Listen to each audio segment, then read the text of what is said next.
مروان جیسے گرگٹ کی وجہ سے کربلا کا واقعہ رونما ہوتا ہے، اور حضرت امام حسین جیسے جنتی جوان اور جنتی سردار کو 3 دن بھوکا رکھ کر، 3 دن پیاسا رکھ کر 72 نفوس قدسیہ کے ساتھ شہادت کا جام پلایا جاتا ہے۔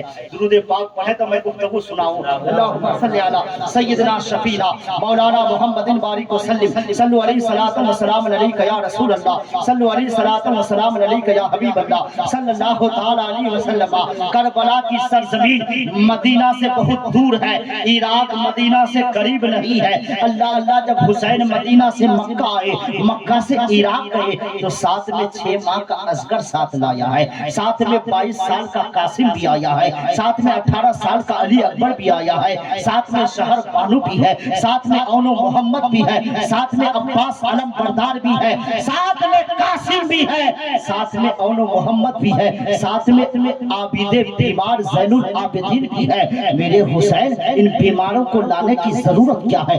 سکینہ کو لانے کی ضرورت کیا ہے؟ زینب کو لانے کی ضرورت کیا ہے؟ عباس کو لانے کی ضرورت کیا ہے؟ ان سارے کو لانے کی ضرورت کیا ہے؟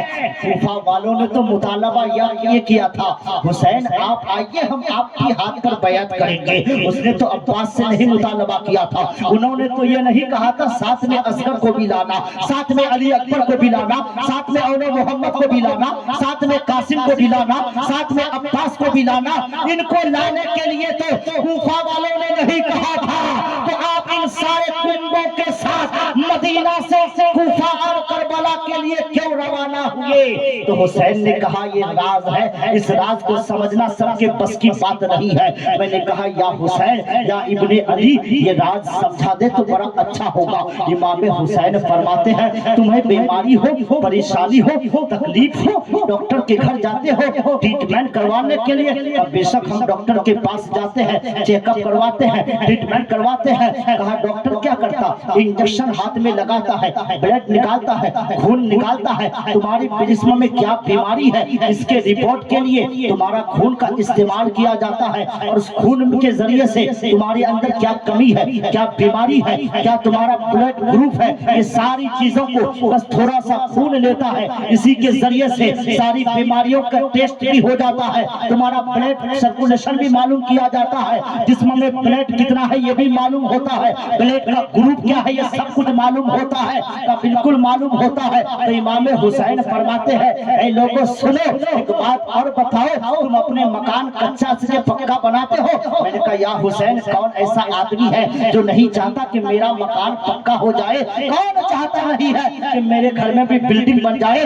کون نہیں چاہتا ہے کہ ہمارا بھی اچھا گھر بن جائے؟ تو امام حسین عالم ارواح سے آواز دیتے ہیں، عالم تخیل میں فرماتے ہیں عارف انور نعیمی بتا جب تیرے گھر میں مکان بنتا ہے، کچا مکان سے پکا مکان بنتا ہے، تو کیا اس مکان کی دیوار میں سارے لمبی لمبی پوری اینٹ بھی دیتے ہو، یا کہیں اینٹ کا آدھا حصہ دیتے ہو، کہیں اینٹ کا 3 پاؤ حصہ دیتے ہو، کبھی اینٹ کا 1 حصہ بھی دیتے ہو؟ میں نے کہا یا حسین ایک دیوار کو مضبوط بنانے کے لیے، دیوار کو کامل بنانے کے لیے کبھی پوری اینٹ کی ضرورت پڑتی ہے، کبھی 3 پاؤ اینٹ کی ضرورت پڑتی ہے، کبھی آدھی اینٹ کی ضرورت پڑتی ہے، کبھی اینٹ کے 1 حصہ کی ضرورت پڑتی ہے۔ اب امام حسین فرماتے ہیں اے لوگوں سنو، اسلام کا شجر مصطفیٰ نے مکہ اور مدینہ کی سرزمین میں لگایا تھا، اور اسلام کے شجر پر جب لوگوں نے باطلوں نے حملہ کیا تھا اور اسلام کا شجر مرجھانے لگا تھا، تو کبھی طائف میں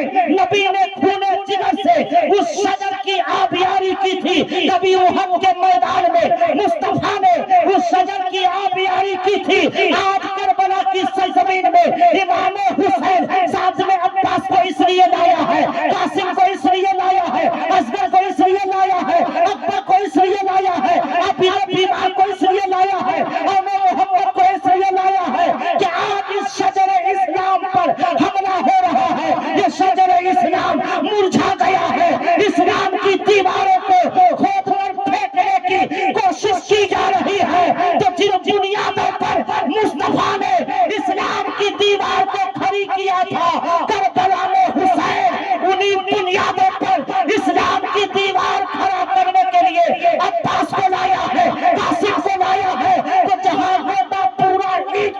میں تم اپنے عید کا استعمال کرتے ہو، ہم عباس کا استعمال کریں گے، ہم قاسم کا استعمال کریں گے، ہماری ابو کا استعمال کریں گے، اور جہاں دیوار بنانے کے لیے آدھی عید کی ضرورت پڑتی ہے وہاں اول محمد اور اصغر کا استعمال کریں گے۔ نعرے تکبیر، نعرے رسالت، ذکر شہدائے کربلا، ذکر شہدائے کربلا، نعرے تکبیر، نعرے رسالت۔ بہت اچھا، تاکہ اسلام کی دیوار مضبوط ہو جائے، اسلام کی بنیاد اس طرح سے مضبوط ہو کہ صبح قیامت تک اس دیوار کو کوئی گرا نہ پائے، صبح قیامت تک اس کی بنیاد کو کوئی ہلا نہ پائے۔ اس لیے کائنات میں کوئی مائی کا ڈال نہیں ہے تو اسلام کی بنیاد کو ہلا دے، تو اسلام کی دیوار کو گرا دے۔ ستا دھاری پارٹیاں ہو یا بھگوا دھاری جماعتیں ہو، وہ اسلام کی دیواروں کو نہیں گرا سکتے، وہ نام کے مسلمانوں کو مار سکتا ہے مگر اسلام کو نقصان نہیں پہنچا سکتا۔ اس لیے کہ اسلام کی بنیاد میں علی کے بیٹے حضرت حسین کا خون جگر ہے۔ فاطمہ کے شہزادے نے اپنے خون جگر سے جس اسلام کی بنیاد کو سینچا ہے اسے دنیا کی کوئی طاقت ہلا نہیں سکتی۔ ہمارے اور آپ کے کالے کرتوت اور برے اعمال کی وجہ سے ہم نام کے مسلمانوں کو کوئی کاٹ دے، کوئی مار دے، اس سے اسلام خطرے میں نہیں آئے گا۔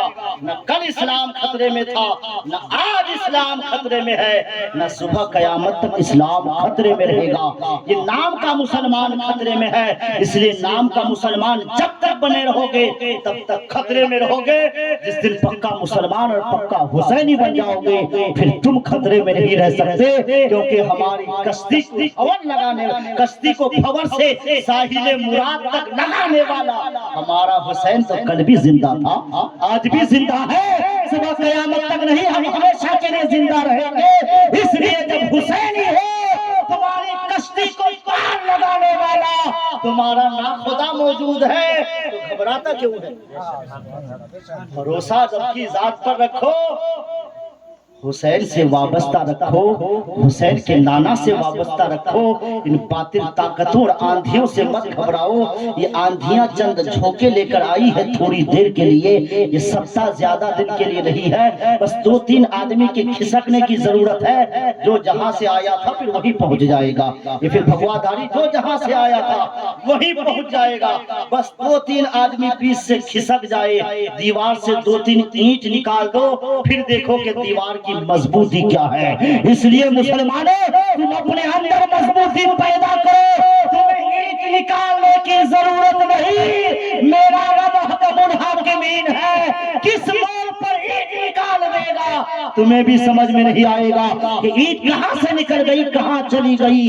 بس تم اپنے حالات کو ٹھیک کرو، تم اپنے آپ کو مضبوط کرو، اپنی ٹانگوں میں طاقت جماؤ۔ کہا جاتا ہے، مجھے بات یاد آئی ہے تو بتا دوں، پچھلے دنوں ایک خبر شائع ہوئی تھی، ایک خبر آئی تھی کہ بنارس کے سرزمین میں ایک رکشہ چالک کا بیٹا ڈی ایم بن گیا۔ اب بتاؤ ہمارے یہاں پردھان کا بیٹا ڈی ایم بننے کے لیے راضی ہو؟ نہیں، پردھان کے پاس پیسہ ہے مگر بیٹا پڑھنے میں دل لگی نہیں ہے، ممبر کے پاس پیسہ ہے بیٹا کو پڑھا سکتا ہے، ذمہ دار کے پاس زمین ہے، مکان ہے، گھر ہے، بینک ہے، پائلٹ ہے، مگر بیٹا پڑھنے کے لیے اپنا وقت دینا نہیں چاہتا، محنت نہیں کرتا۔ میں نے گفتگو وہاں سے شروع کی تھی کہ محنت کرو گے تو پھل ملے گا، بغیر محنت کے پروردگار کسی کو کچھ نہیں دیتا ہے، بغیر محنت کے تم مکہ بھٹا لگا کر کھیت میں آ جاؤ، بیگھہ میں 2-4 کنٹل ہوگا، ایک آدمی محنت کرے 25 کنٹل مکائی وہ کو توڑے گا، 25 کنٹل وہ بھٹا اپنی زمین سے ایک بیگھہ میں توڑے گا، جو جیسی محنت کرتا ہے پھل پروردگار عالم اسے اسی طرح عطا کرتا ہے۔